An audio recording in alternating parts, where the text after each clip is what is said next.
Bienvenidos a Conexión, Crecimiento y Servicio.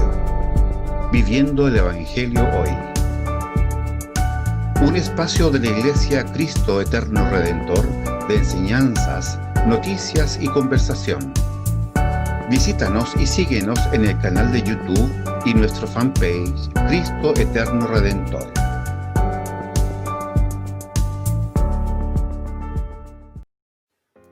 Hola, ¿qué tal, amigos y amigas? Soy el profesor Daniel Riquelme Uribe y estoy nuevamente en una entrega de Conexión, Crecimiento y Servicio, específicamente en nuestra cápsula de liderazgo espiritual. Esto ha sido de mucha bendición para todos nosotros, ¿no? Gracias al estudio metódico, ¿cierto?, del libro El liderazgo espiritual de Oswald Sanders, que a la fecha, ¿no?, como nosotros hemos ido mencionando, tiene programados 6 módulos de trabajo. Imagínense cómo ha pasado el tiempo, que ya vamos en el segundo módulo, finalizando el segundo módulo, pero además ya estamos, ¿cierto?, en la temática número 7. Como ustedes recuerdan, la semana anterior vimos el discernimiento de Pablo con respecto al liderazgo. Pero el día de hoy vamos a ver el discernimiento de Pedro. Y aquí tenemos algo como hermoso, ¿no? Pedro tiene una aproximación hermosa con respecto al liderazgo, que vamos a revisar en profundidad en base a las citas bíblicas que vamos a revisar hoy día, pero además en base a los aportes que Sanders hace al respecto. Y por eso, para comenzar el día de hoy, me gustaría orar para pedirle al Señor dirección y apoyo en esta hermosa cápsula. Oramos juntos, hermanos. Señor, gracias te damos por este tiempo, porque usted nos permite compartir el Evangelio, Señor, porque usted nos permite estudiar profundamente algunos de los fundamentos, Señor. Por eso te pido que me des sabiduría, claridad, Señor, para poder compartir y que todos podamos comprender algo más, Señor, de las riquezas y de la profundidad de tu palabra. Gracias por tu misericordia, en el nombre de tu Hijo Jesús. Amén. Bien, amigos y amigas, lo que vamos a tratar de profundizar un poco más, ¿no?, es varios de los puntos sensibles de este mensaje. Lo llamativo de esto es que Pedro fue otro siervo de Dios y él experimentó una transformación mediada por el Espíritu Santo mediante su historia de vida. De hecho, lo hermoso de esto es que, al igual que la historia de vida de Pablo, la historia de vida de Pedro también queda expresada en las Escrituras y nos muestra elementos hermosos. De hecho, además, ¿no?, las cartas de Pedro muestran su transformación, porque vemos a Pedro en los Evangelios, ¿no?, ese Pedro que conoce a Jesús, pero después vemos a ese Pedro que sirve al Señor de una manera que demuestra su carácter transformado como un siervo de Dios, ¿no? Creo que eso fue lo que más me tocó del estudio de esta semana, de la profundización y de la revisión de los materiales para esta semana. Entonces, lo que quiero tratar de hacer en esta cápsula del día de hoy es solamente considerar 3 puntos sensibles. El primero, en la primera etapa, es tratar de mostrar rápidamente un esbozo de la transformación, del proceso de transformación de Pedro por la influencia de Jesús, ¿no? Qué maravilloso cómo él se encuentra con él, ¿no? Pero vamos a tratar rápidamente de pasarnos al concepto central de la cápsula del día de hoy, que es qué es lo que Pedro expone después de todo ese proceso de transformación en sus cartas, ¿no? Y específicamente vamos a hacer referencia a una porción muy acotada de la primera carta de Pedro, donde él expone algunos elementos sensibles a considerar si uno quiere servir, ¿no?, al Señor. Y por último vamos a exponer muy profundamente desde los énfasis y aplicaciones que el autor Sanders hace a este punto y a este concepto. Entonces, el primer punto a tratar desde las palabras de Sanders, ¿no?, es qué pasa con Pedro, ¿no? Creo que todos tenemos una perspectiva, una versión de Pedro en nuestra mente, ¿no?, que se genera obviamente por el estudio bíblico. Se describe algunos aspectos de su carácter, de su personalidad, de sus emociones, ¿no? Pero hay un elemento que es llamativo y que Sanders lo expone. Dice: Pedro era el líder natural de la banda apostólica. Lo que Pedro hacía, los otros hacían. A donde Pedro iba, los otros también iban. Y aquí aparece un alcance interesante, que creo que también por una situación particular ponemos énfasis en los errores de Pedro. Pedro tambaleando en el agua, ¿cierto?, cuando deja de mirar a Jesús, pero él fue muy valiente al salir de la barca y caminar hacia Jesús, ¿no? O Pedro siendo muy, ¿cierto?, muy enfático en algunos de sus comentarios, ¿no?, siendo arrepentido por Jesús. También nos acordamos de Pedro negando a Jesús 3 veces, ¿no? Entonces sus errores, ¿cierto?, mostraron su personalidad, una personalidad impetuosa, pero al final fue un servidor de Dios que sirvió hasta el último segundo de su vida de una manera impresionante. Por eso lo tenemos que tener en consideración. Ahora, vuelve a pasar lo mismo que en la vida de Pablo. Vemos en Pedro el proceso de transformación, de santificación progresiva que Dios va haciendo en una persona común y corriente igual que nosotros. Creo que ese es un elemento que quiero volver a traer, ¿no?, la atención. Siguen siendo hombres comunes y corrientes igual que nosotros, ¿no? Hay un muy buen libro que en algún momento estudiamos con Pastor y con los amigos de la iglesia, de 12 hombres comunes, ¿cierto?, de MacArthur, que muestra ese elemento sensible. O sea, eran hombres iguales que nosotros, seres humanos iguales que nosotros, con las mismas necesidades, carencias, pero fueron transformados por el poder del Señor. Creo que eso también nos da dos perspectivas a considerar. Una es la humildad. Somos hombres comunes, personas comunes, seres humanos comunes, que podemos servir al Señor efectivamente en nuestra iglesia, en nuestro trabajo, en nuestra familia, y que también vamos a recibir el poder del Espíritu Santo en nuestro corazón y nos va a ayudar a hacer las cosas como corresponde, si tenemos claro los lineamientos. Yo creo que hay un elemento importante. De hecho, Pedro fue aprendiendo los lineamientos a medida que iba desarrollándose su vida espiritual, ¿no? De hecho, esa vida espiritual transformada final que vemos en las cartas de Pedro son una combinatoria de lo que él experimentó con sus habilidades humanas, moduladas y combinadas con el Espíritu Santo, ¿sí? Y en realidad quiero mostrar dos momentos donde Pedro muestra cómo eran sus inicios, que quedaron registrados en la palabra. Y esto no quiero ser bien enfático en que no es que exponer a Pedro así como, no, mira, lo que él hacía, como él lo hacía. No. En el sentido de mostrar un antes y un después y explicar algunos elementos que causaron ese antes y después. Lo primero es que aquí vemos a Pedro, ¿cierto?, tratando de solucionar los problemas según lo que él pensaba que se podía hacer. De hecho, absorbiendo el desafío de hacerlo. No es fácil, ¿no?, lo que Pedro hizo en este momento. Pero, insisto, a veces lo vemos así como bien... No, pero mira, las cosas que él hizo, yo no las hubiera hecho, y no es así. Yo creo que hubiéramos hecho cosas, en el caso mío hubiera hecho cosas muy similares, hubiera metido la pata de la misma manera que Pedro metió la pata en algunos momentos, ¿no? Pero veamos el carácter de este hombre, ¿no? En particular, partamos mirando el versículo de Mateo, capítulo 16, versículos 21 al 23. Aquí vemos una actitud de Pedro en particular, ¿no?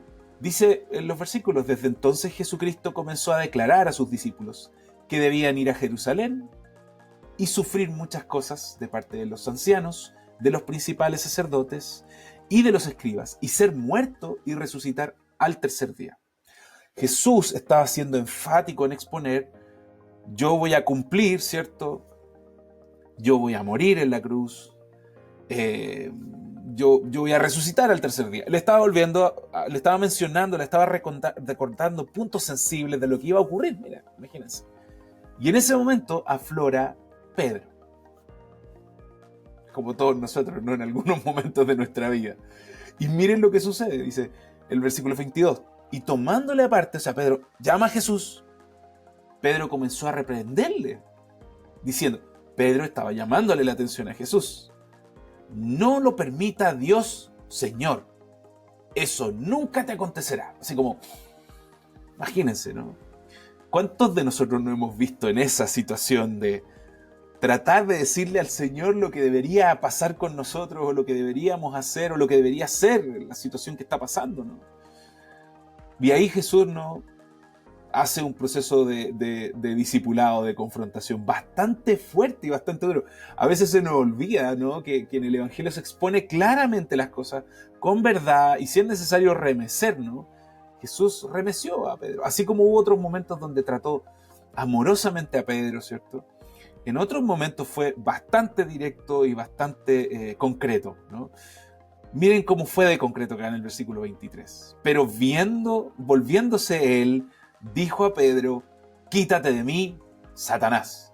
Me eres piedra de tropiezo, porque no estás pensando en las cosas de Dios, sino en las cosas de los hombres. Bueno, primero, un remesón muy fuerte para Pedro, ¿no? Él mostró, ¿cierto?, su anhelo de que el Señor no sufriera y trató de alguna manera convencerlo, solucionar las cosas por su propio medio. Incluso no lo permite el Señor. Bueno, recibe una reprimenda importante. Que creo que eso es un tema que tenemos que analizar en ese momento. Pedro era alguien que fue capaz de intervenir y tratar de controlar una situación, ¿no? De hecho, no fue la única situación que debemos recordar de sus inicios. Yo creo que una de las más recordadas es Pedro siendo un tipo violento, ¿no? Que trata de defender a su Señor. Es que, ¿qué reacción natural tuvo ahí, ¿no? Es como que aparece, ¿cierto?, en Juan, registrado en Juan capítulo 18, versículos 10 y 11. Dice: entonces Simón Pedro tenía una espada. Imagínense, él andaba armado. La sacó e hirió al sirviente del sumo sacerdote y le cortó la oreja derecha. O sea, no solo sacó la espada y ¿qué te pasa? ¿Por qué no te vas a llevar a Jesús? No, vino y pum, actuó sin pensar y le cortó la oreja a la persona una de las personas que quería capturar a Jesús. El siervo se llamaba Malco. Jesús entonces dijo a Pedro: mete la espada en la vaina. La copa que el Padre me ha dado, ¿acaso no la he de beber? Si analizamos estos dos momentos, hay más momentos de los apóstoles en particular que hemos ido aprendiendo en este proceso de estudio, pero en este caso, en el caso de Pedro, vemos dos momentos distintos. Pedro tratando de controlar la situación, tratando de convencer a Jesús, ¿no?, de que no debía padecer, imagínense. Y por otro lado, en el momento que estaba pasando la situación, él, de una manera impresionante, que podemos decir, bueno, igual el tipo fue valiente y sacó una espada y se iba a poner a pelear, a defender a Jesús, imagínense. Aunque ese mismo valiente, ¿cierto?, posteriormente niega a Jesús 3 veces, Jesús también le había dicho eso, ¿no? Que ahí vemos otra demostración de su carácter, ¿no? Y la pena que él le dio, porque no es solo el momento de que él lo niega y se va, sino que lo niega y viene una pena que embarga su corazón, ¿no? Bueno, vemos a este ser humano normal y convencional como nosotros, que sufre un proceso de transformación que es muy llamativo. Yo traté de sintetizarlo, ¿no?, en un par de hitos. Insisto, es una síntesis muy básica, pero es para que usted tenga una perspectiva. Después lo puede estudiar con más profundidad, ¿no? Pero recuerden, Pedro, un pescador, ¿cierto?, que tenía su negocio con un par de personas, ¿no?, trabajando duro siempre.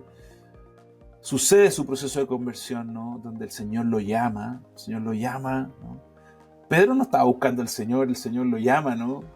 Esas cosas hermosas, como que en algún momento, después de esa predicación, le dice: no, ¿por qué no te conviertes en un pescador de hombres, ¿no? Ahí hay un llamado directo: ven y sígueme, ¿no? Pero ese ven y sígueme siguió con un proceso de discipulado, un tiempo especial, compartiendo, hablando, viendo las enseñanzas de Jesús, trabajando codo a codo con Jesús, ¿no? Llega ese momento y ese hito triste para su vida de negarlo, aunque Jesús ya le había dicho, ¿no? También pasa todo el proceso de esta traición que termina con Jesús crucificado, ¿no? Pero también llega ese momento donde él experimenta la resurrección de Cristo.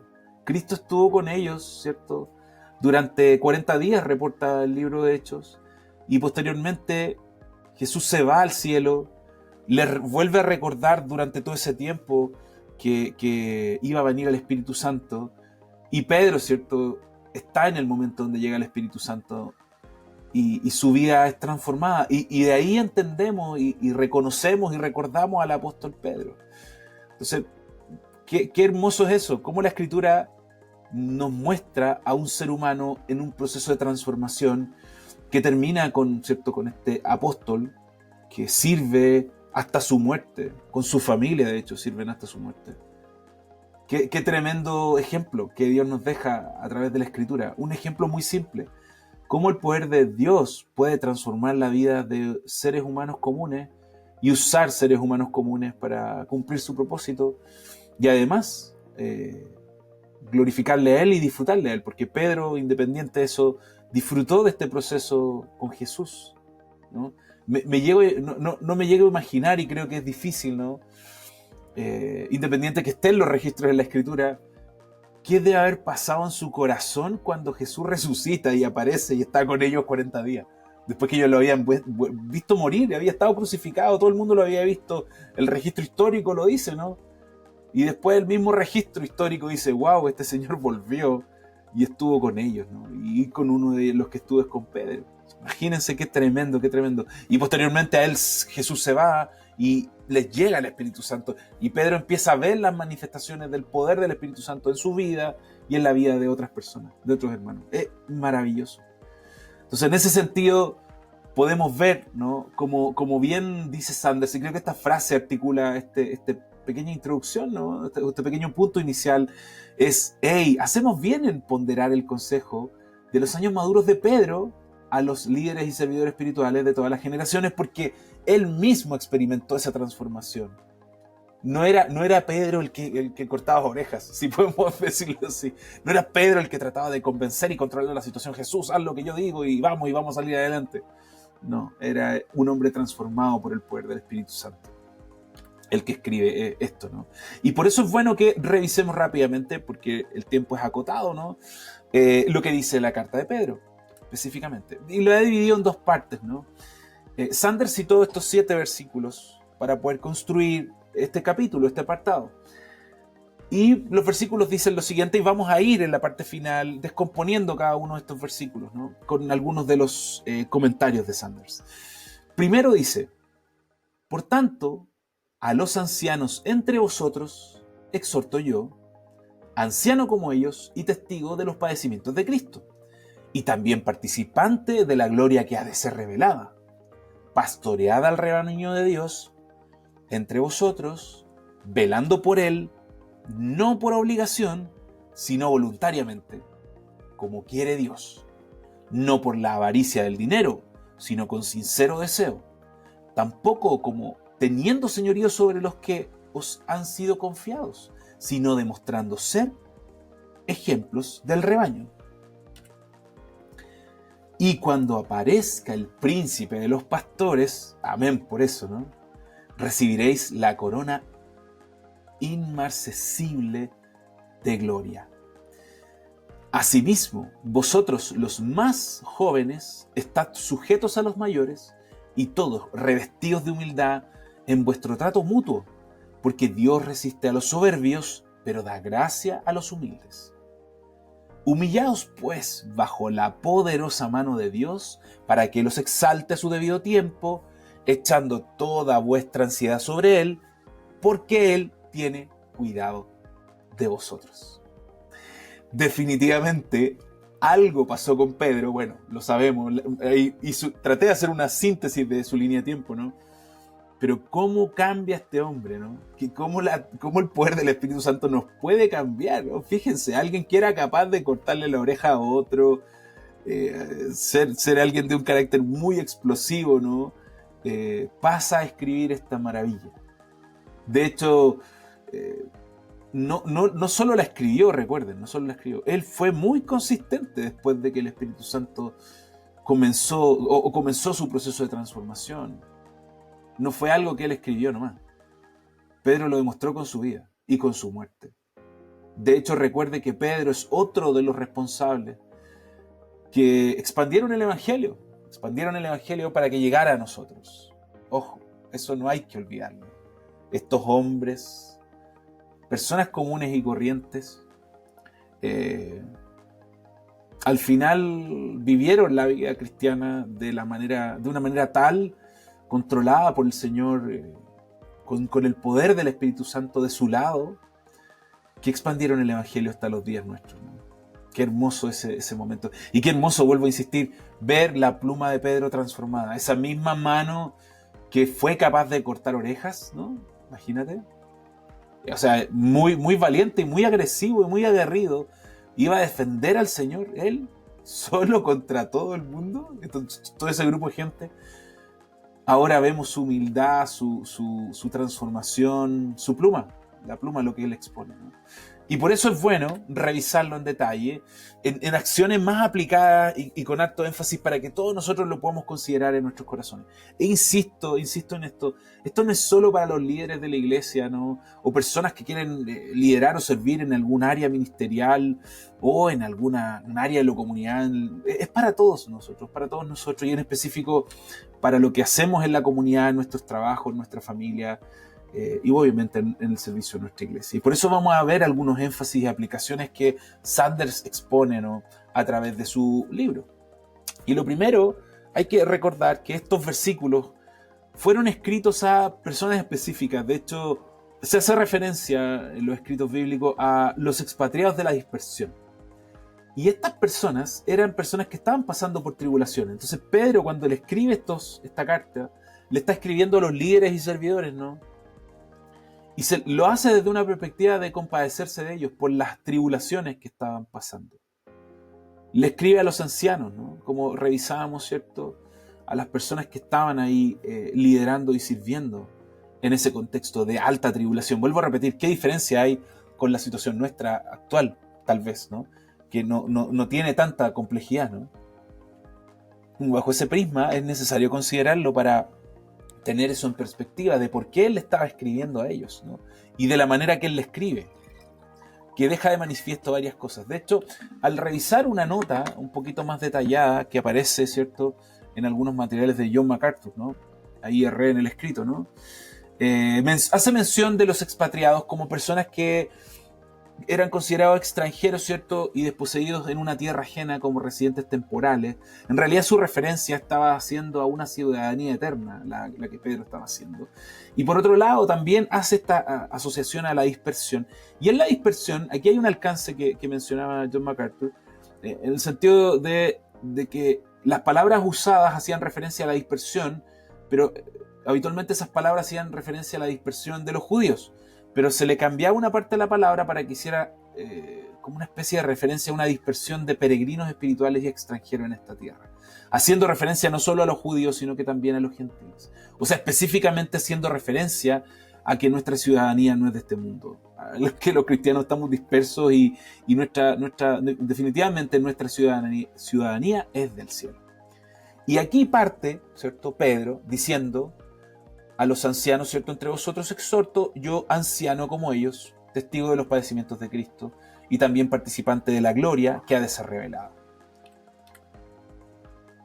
En este punto Sanders, ¿cierto?, hace un enfoque hacia lo que Pedro estaba diciendo. De hecho, él no se consideraba, imagínense, qué diferencia actual. Él no se consideraba superior al resto de sus hermanos que estaban sirviendo en esas congregaciones. Para nada, al contrario, se puso al mismo nivel como un coanciano, dice Sanders, ¿no? Los dos caminando en la misma línea, llevando la misma carga, ¿no? Es un líder que mira a otros a la misma altura, pero no desde un nivel superior. La obra de un pastor requiere el corazón de otro pastor. Qué hermoso eso. O sea, es como él le estaba diciendo a ellos, lo están pasando mal, no se preocupen, somos iguales. Qué diferencia, ¿no? Jamás en ese momento se puso como un superior del otro. Se puso como uno más. De ahí que su carta, claramente, así como nos pega a nosotros en el corazón leer su carta, ¿cómo les debe haber pegado en el corazón a esas personas atribuladas que estaban sirviendo en ese momento, ¿no? Porque era un igual. Ese que había estado con Jesús, ese que había experimentado al Señor y experimentaba el poder del Espíritu Santo en su vida, los trataba de igual a igual. Qué diferencia, qué hermoso eso que estamos viendo, ¿no? Y después de eso dice, además, escribe que él fue testigo de los sufrimientos de Cristo. O sea, ahí él expone su realidad, ¿no? Su realidad. Que él estuvo con el Señor, él estuvo con Cristo y experimentó cosas maravillosas, ¿no? Y dice, uno cuyo corazón fue humillado y quebrantado por el fracaso y conquistado por el amor al Calvario. Él hacía referencia a Cristo, él sabía que lo que él estaba experimentando, enseñando, ¿no?, era por el Señor. Vuelve a reconocer a Cristo, ¿no? Es como Pablo cuando mencionaba que él predicaba a Cristo crucificado, ¿no? Esta referencia importante y exponer a Cristo en ese momento. Ahora, en el versículo 2, ¿cierto?, hace esta declaración, que creo que tiene que ver mucho con lo que estamos estudiando, ¿no? Dice: pastorear al rebaño de Dios entre vosotros, velando por él, no por obligación, sino voluntariamente, como quiere Dios, no por la avaricia del dinero, sino con sincero deseo. Este versículo está muy en relación con lo que estudiamos, ¿cierto?, de los requisitos de la carta a Timoteo y a Tito, que Pablo expone, ¿no? Esta viene a ser como una profundización de esos elementos que también Pablo expuso, ¿no? Y en el punto acá que Sanders hace en el contrapunto, o sea, más que un contrapunto en realidad, reforzando la idea, dice: Pedro recomienda encarecidamente que nos aseguremos de que el rebaño de Dios sea alimentado y cuidado debidamente. Esta es la responsabilidad primordial de un pastor, líder o siervo. Y quiero expandir este punto. Cuando está hablando, obviamente, Sanders de alimentar y cuidar el rebaño debidamente, está hablando de discipular a las personas, compartir el evangelio. Y esta no es la responsabilidad solo del pastor que está dentro de un contexto de iglesia y enseña la escritura. Es la responsabilidad de todos nosotros. Si a usted por alguna razón en este momento está sirviendo en un área ministerial, el cuidado espiritual de quienes comparte, ¿cierto?, es vital. De hecho, en este momento el cuidado de toda la iglesia, de los hermanos de la iglesia, es un cuidado transversal, debe ser un cuidado transversal. O sea, cada área, ¿no?, debe estar preocupada del otro. Por lo menos podemos contar como experiencia lo que tenemos en la Iglesia de Cristo Eterno Redentor, donde están los grupos de conexión, que son pequeños grupos de familias, ¿no?, que se juntan a estudiar la Escritura, y que en este tiempo seguimos con la misma dinámica a través de los mecanismos de comunicación a distancia. Y esa es la estrategia, una estrategia interesante, donde nos podemos cuidar entre todos, ¿no? Porque en este momento no están funcionando las estructuras habituales del ministerio, que tú te reunías y que tú, o que había mucho servicio, no, se ha limitado esa estructura, pero a través de esos grupos de conexión se puede desarrollar esto. Entonces, insisto, no es solo un trabajo del pastor designado de una iglesia. En el caso de las familias es lo mismo, va a ser el padre, la madre, o quien del entorno familiar asuma el rol, en el caso de que no esté esa estructura convencional por razones diversas, ¿no? Quien va a tener que también hacer ese cuidado particular. Siempre alguien tiene que asumir ese beneficio y ese desafío que Dios nos da, ¿no? Y de hecho, Pedro aquí está haciendo una aclaración y una acotación interesante. Sanders hizo el alcance, dije: hey, consideren esto. Cuando Pedro estaba hablando de eso, de apacentar la grey, de apacentar el rebaño, de cuidar el rebaño, no era una cosa de él solamente. Acuérdense, en Juan 21:16, de verdad esto habló muy, muy, muy hermosamente a mi corazón en la preparación de esta cápsula. Él estaba haciendo referencia a lo que había aprendido de Jesús. Recuerden, aquí aparece en el capítulo 21 una conversación que Jesús tiene con Pedro, con una serie de preguntas. Yo solo tomé una por un tema del tiempo. Pedro enseñaba en realidad en su carta lo que él había aprendido de Jesús. De hecho, aquí aparece el versículo 16, y volvió a decirle por segunda vez, acuérdense, varias preguntas: Simón, hijo de Juan, ¿me amas? Pedro le dijo: sí, Señor, tú sabes que te quiero. Y Jesús le dijo: pastorea mis ovejas. Qué genial eso. O sea, cuando Pedro le está diciendo a sus compañeros de batalla, ¿no? Cuida la grey, pastorea cuida a las personas que están alrededor. Era la misma frase que Jesús le había dicho. La misma frase. Él estaba enseñando un poquito más de eso, ¿no? Ahora, en ese sentido, ¿cierto? También Pedro en su carta hace un alcance a la motivación, ¿no?, asociado a esto mismo que estamos hablando, y plantea que quienes sirven y quienes servimos, ¿no?, se debe hacer de una manera voluntaria, no por coerción o castigo, no por una obligación, no por sentir que tengo que hacerlo porque si no nadie lo va a hacer, o porque esto se va a caer a pedazos, ¿no? o porque, no, en realidad, o porque voy a recibir si no lo hago voy a recibir algo malo. No es por eso, de hecho. En realidad, ¿cierto?, en ese momento los líderes de la iglesia en los días de Pedro enfrentaban desafíos que amedrentarían el corazón más intrépido actualmente. De hecho, actualmente, sí. No obstante, Pedro recomienda encarecidamente que no desmayen y no retrocedan. De hecho, su declaración no es como esta declaración masiva de tú puedes, vamos que puedes, ¿cierto? Saca el campeón que hay en ti, que es una frase que a mí de verdad lo encuentro muy, muy extraña en el contexto cristiano. De hecho, él en el último versículo explica por qué dice eso. No retrocedan, no desmayen, es como, vamos, pónganle el corazón, porque él sabía cuál era la declaración final de este escrito, ¿no? También dice, los líderes deben servir respondiendo al sentido de un mero... no deben servir, en realidad, respondiendo al mero sentido de un deber, sino por amor. Por eso, cuando Jesús le pregunta a Pedro, ¿me amas?, termina diciéndole, apacienta mis ovejas, cuida mi rebaño, por amor. El trabajo de pastorear y ayudar a que los nuevos creyentes crezcan debe hacerse como Dios quiere, no dirigido por preferencias ni deseos personales. Debe haber un amor y un cuidado por el otro y tener cuidado, ¿cierto?, con deseos personales. De hecho, son las mismas frases, ¿no? O se relaciona mucho con lo que también Pablo había aprendido de su vínculo con Jesús, de su conocimiento, ¿no?, de lo que experimentó y todo lo que pasó. Recuerden, Pedro, cuando estaba pensando en esto, seguramente, por lo que, de hecho, este es un alcance que también Sanders hace, claramente el tema del dinero no puede estar relacionado con el servicio del liderazgo. De hecho, Pedro advierte esto del peligro de la codicia y seguramente tenía su referencia, como lo reporta el libro de Juan, ¿no?, de cómo Judas le gustaba el dinero y por esa razón también cometió varios ilícitos, ¿no? Entonces seguramente Pedro también tenía eso en mente, ¿no?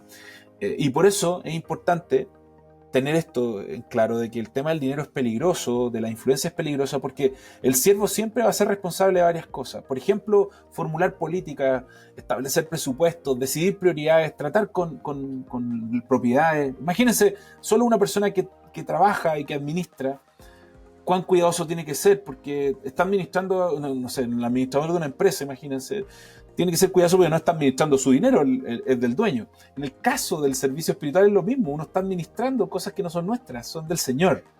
Más complicado todavía, ¿no? Así que ninguna de esas cosas puede hacerse bien si la ganancia personal se yergue como un motivo fundamental. Es incompatible el amor al dinero con servir a Dios. Es incompatible, ¿no? Independiente que actualmente haya personas que sí lo hagan y que por eso tenemos complicaciones muy grandes o etiquetas muy feas sobre el cristianismo, porque en realidad esa persona no debería haber servido nunca, porque amaba el dinero más que al Señor. De hecho, hay dos frases que Sanders coloca que son muy atingentes. Esta es de Paul Rees y dice que la codicia contra la que advierte Pedro se extiende más allá del dinero, no es solo el dinero, hasta la fama y el prestigio, las cuales a veces son una tentación más insidiosa. Sea por la fama o la fortuna, la avaricia no puede coexistir con el liderazgo en la iglesia. Si esto lo aplicamos a la iglesia, si alguien quiere liderar por ser una especie de rockstar, ¿no?, por ser prestigioso, no es un propósito adecuado. De hecho, no debería liderar en la iglesia. De hecho, en este sentido, esta frase creo que podemos aplicarla, como decíamos la semana anterior, a un autoanálisis y verificar bien cuáles son nuestras motivaciones. Recuerde que el Señor conoce nuestro corazón, ¿no? Y por otro lado, J.H. Howitt, ¿cierto?, escribe lo siguiente, dice, no estoy seguro de cuál de los dos ocupa la esfera más baja, el que tiene hambre del dinero o el que tiene sed del aplauso. Entonces también son cosas que debemos analizar, sobre todo si estamos pensando en servir a Dios a tiempo completo, más sistemáticamente, o como sea, con el tiempo que tengamos, si lo estamos haciendo de verdad, porque queremos servir al Señor, o queremos ganar dinero, o queremos tener prestigio, ¿no? Bueno, continuando con los versículos, ¿cierto? El versículo 3 expone lo siguiente: tampoco como teniendo señorío sobre los que os han sido confiados, sino demostrando ser ejemplo del rebaño. Y esto tiene que ver con lo que hemos conversado en las cápsulas iniciales, ¿no? En realidad el cristiano no debe ser dictatorial, la conducta dominante, la ambición irrestringida, el pavoneo ofensivo, al hablar como tirano, ¿cierto? Ninguna actitud semejante podría ser menos adecuada para el que afirma que es un siervo de Dios, ¿no? Es un siervo del Hijo de Dios, de hecho. O sea, piensen esto, no se puede, no es compatible. De verdad hay cosas que no son compatibles. O sea, usted tiene que analizar su corazón. Y si le toca analizar, ¿cierto?, la posibilidad de que personas sirvan, también tiene que haber un proceso de transformación previo para servir. Porque ahí vamos a generar problemas y que van a causar daño a los grupos, a las iglesias. Incluso si uno es así en la familia, esto causa mucho daño, mucho daño. Por otro lado, ¿cierto?, y que ahí Sanders hace un alcance con lo que Pablo le había escrito a Timoteo, de ser ejemplo, ¿cierto? En conducta, en palabra, en amor, en espíritu, fe y pureza, ¿no? Claramente la persona debe ser digno ejemplo, digno ejemplo. Seguramente vamos a pecar y nos vamos a equivocar. No somos perfectos, somos humanos. Pero claramente debemos buscar eso, ser ejemplos en palabra, en conducta. No debemos dejarlo al azar ni aleatorio, ni debemos ser negligentes en esa área. Por lo tanto, esto es algo que hay que profundizar mucho más en nuestra vida. En el versículo 4 dice, además, hace una declaración muy potente cuando está diciendo esto. Y cuando aparezca el príncipe de los pastores, recibiréis la corona inmarcesible de gloria. ¡Wow! Nada va a extinguir ese momento. ¿Qué le está diciendo Pablo a las personas que sirven y en especial a estos pastores? Que no se olviden por una parte, quién es el dueño del rebaño. Y por eso antes el versículo decía, no pueden así como ser un jefe y mandar a todo el mundo y hay que mover las sillas, vamos a hazlo. Y no es mi equipo, es el equipo del Señor. Yo soy un colaborador, ¿no? Y por eso es importante tenerlo en claro. Jesús es el jefe de los pastores. Nosotros somos ayudantes y asociados que trabajamos bajo su autoridad. Y si a Dios ha puesto personas bajo nuestra autoridad, en el área que sea, debemos tener eso claro. Fue Jesús el que nos puso en esa situación y en esa posición. Y por lo tanto tenemos que rendir cuentas a Él. Eso creo que cambia nuestra perspectiva de cómo vamos a liderar a otros, si nos toca liderar. Independiente, insisto, en que sea en el contexto de la iglesia o en el contexto de la vida cotidiana. Por eso, ¿cierto? Pedro concluye esta sección de enseñanza mencionando la recompensa celestial. El siervo cristiano que ha escogido los tesoros del cielo en vez de las comodidades del mundo. Creo que eso es algo hermoso. Todos sabemos que el Señor va a volver y en ese momento quienes hemos puesto nuestra vista en las cosas de arriba, ¿cierto? Vamos a recibir, vamos a concretar ese momento de estar con Él y de compartir con Él, ¿no? Que creo que ese es el más grande tesoro que vamos a recibir en el cielo, ¿no? Por otro lado, ¿cierto? Tenemos los versículos siguientes, del 5 al 7. Vamos a partir por el 5. Dice, asimismo vosotros los más jóvenes, estad sujetos a los mayores, y todos revestidos de humildad en vuestro trato mutuo, o sea, bien humildes entre nosotros, ¿no?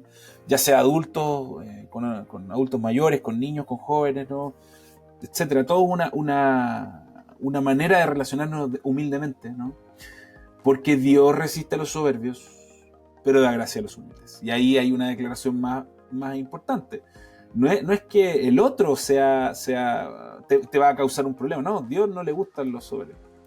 Es como, no, punto. Él lo resiste y da gracia a los humildes. Está exponiendo esa humildad. De hecho, el líder debe revestirse de humildad, según lo que expone Sanders, ¿cierto? Este verbo se refiere a un esclavo que se pone un delantal blanco, lo cual otorga a este versículo una connotación más. Pablo estaba pensando en Jesús, en su maestro.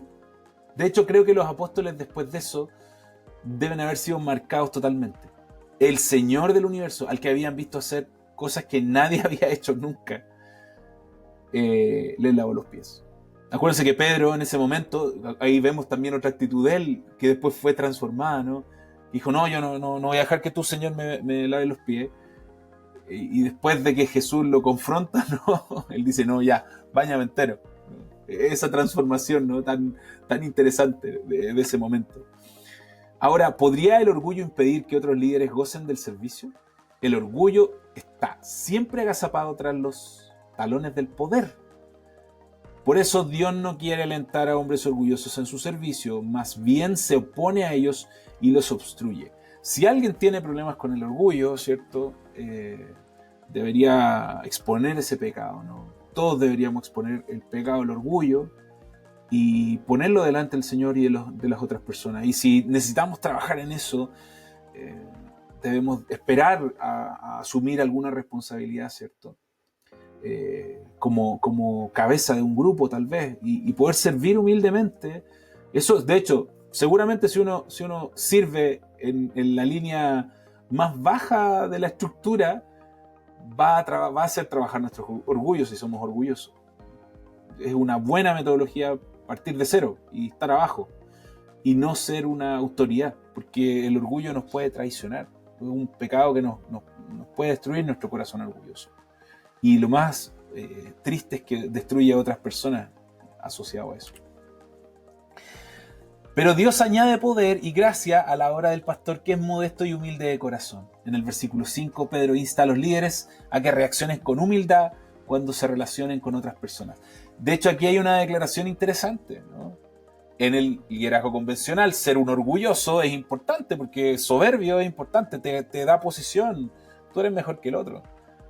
Pero acá la palabra dice todo lo contrario. Dice que Dios resiste a los orgullosos y da gracia a los humildes. Va a ayudarnos, si somos humildes, para hacer las tareas que nos corresponde dentro del contexto del liderazgo y servicio espiritual. Por último, ¿cierto? Estos dos últimos versículos maravillosos. Y aquí, como decía hace unos minutos en la cápsula, ¿se acuerdan que les dije que en algún momento él iba a explicar cómo esto funcionaba? No era solo él, no es como háganlo naturalmente, no. Aquí aparece, dice, en el versículo 6, humillaos pues bajo la poderosa mano de Dios, para que Él os exalte a su debido tiempo, echando toda vuestra ansiedad sobre Él, porque Él tiene cuidado de vosotros. ¡Oh, qué hermoso ese versículo final! ¿Cuánta tranquilidad viene al leer esto? No es solo nuestro esfuerzo, nuestra capacidad, ¿no? De hecho, en el versículo 6, ¿cierto? Pedro desafía a los líderes para que reaccionen con humildad a la disciplina de Dios. De hecho, el autor que cita a Sanders, Charles B. Williams, dice: someteos con humildad a la poderosa mano de Dios. Si Él es el que controla todo. Si, acuérdense, como decíamos, no soy yo el líder, ¿no? Yo soy al mismo nivel que el resto y Él está liderando, y por eso necesito pedirle a Él ayuda. Eso es distinto a todo lo que enseñan. Por eso yo creo que hay mucho rechazo al cristianismo, tiene que ver con eso, porque ¿cómo yo voy a dejar que alguien me mande? Bueno, en el caso de quienes anhelan el servicio espiritual, es una variable clave. Debemos humillarnos delante de Él y Él nos va a ayudar. De hecho, estamos solos en el trabajo y por eso tenemos que tener también tranquilidad y no ser ansiosos, ¿no? De ninguna manera, afirma Pedro. Dice, más bien Dios comparte nuestras frustraciones y preocupaciones y nos ofrece alivio y respiro continuo. No es solo en un momento. Qué bueno es tener claro eso, dice. El líder cristiano no debe temer que el cuidado del rebaño le será una carga demasiado pesada. No es un sacrificio, ¿no? Creo que a muchos nos ha ayudado a entender esto paulatinamente, porque no es una comprensión rápida. Él es el que se encarga del proceso. De hecho, son sus ovejas. Él es el dueño de las ovejas. Así lo vemos desde la analogía del pastor que Jesús usó, ¿no?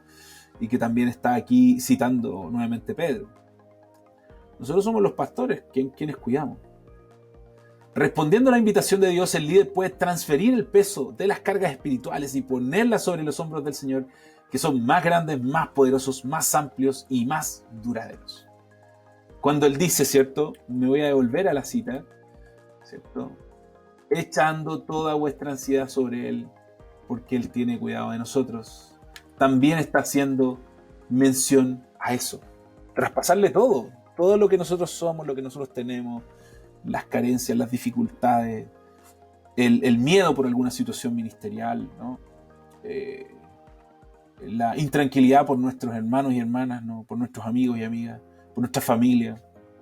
Podemos traspasárselo a Él, ¿no? Por eso, como reflexión final, ¿no? Qué hermoso esta última parte que Pedro expone. Independiente que usted esté sirviendo o no, o quiera servir o no, Dios tiene cuidado de usted. Dios tiene cuidado de su rebaño y nosotros somos parte de su rebaño. Eso es genial. Así que deberíamos dejar de preocuparnos. ¿Qué frase más potente la que Sanders expone en la última parte del capítulo? Dice, ya, déjense de preocupar. Qué hermoso eso. Le damos gracias al Señor por este tiempo especial, porque podemos estudiar su palabra, ¿no? Que eso es maravilloso y que de verdad es edificante para nuestra vida. Yo le invito, como siempre, a que si usted necesita más materiales sobre estas temáticas, o incluso creo que si usted no tiene una iglesia, un lugar donde congregarse, contacte a la Iglesia de Cristo Eterno Redentor, ¿cierto? Al teléfono. O puede ver, ¿cierto?, los contenidos a través del fanpage, de la página web, ¿no? Donde va a poder profundizar un poquito más. Así que yo de verdad estoy muy agradecido por este tiempo de poder compartir la palabra con ustedes, ¿no? y poder compartir este estudio sobre liderazgo espiritual. Así que les invito a revisar, a tomar sus notas, a poder estudiar un poquito más, ¿no? Si tiene alguna duda, usted sabe que puede contactarnos a través del correo electrónico. Y obviamente los quiero dejar cordialmente invitados a la próxima cápsula, ¿no? Vamos a orar para terminar. Señor, te agradecemos este tiempo especial. Te agradecemos la maravilla de la tecnología que tú has permitido que podamos usar para compartir esto, Señor. Te pedimos humildemente que la palabra que hoy día hemos aprendido, que hemos escuchado, Señor, cale hondo en nuestro corazón y nos ayude, Señor, en nuestras áreas débiles. Y que nos ayude a entender que al final, Señor, podemos traspasar las cargas a ti de toda nuestra vida y en especial si estamos sirviendo. Gracias por tu misericordia. Gracias por morir por nosotros, Señor, y por ser nuestro Señor y Salvador. Te damos gracias por todo esto en el nombre de tu Hijo amado Jesús. Amén. Bueno, hermanos y hermanas, espero que nos podamos ver en una próxima cápsula.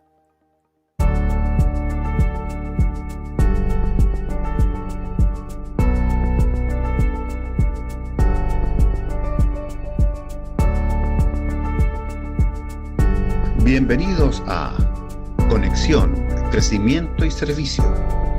Viviendo el Evangelio hoy. Un espacio de la Iglesia Cristo Eterno Redentor de enseñanzas, noticias y conversación. Visítanos y síguenos en el canal de YouTube y nuestro fanpage Cristo Eterno Redentor.